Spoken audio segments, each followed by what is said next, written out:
冇計啦。差咗就掹㗎啦，我通常都唔會差過嘢㗎。點解你哋成日喺房度叉咧？嗰度咁多件事，我叫你哋唔好夜晚叉咧，因為咧你叉得太耐咧，有機會咧太熱咧係會燒㗎，唔係講笑㗎。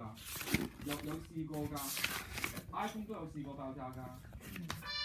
你用得太有啲嘢你用得太多咧，或者唔適當咧，咪會有事咯。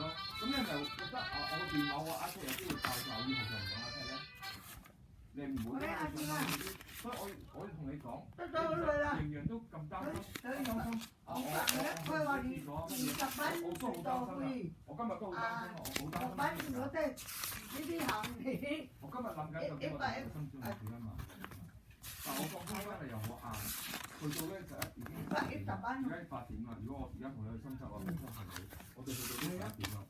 點解我想今晚去住一晚啊？因為聽日咧係假期，聽日假期嘅其實得2個鐘以上㗎。到時等啦。我哋可能要早啲啊。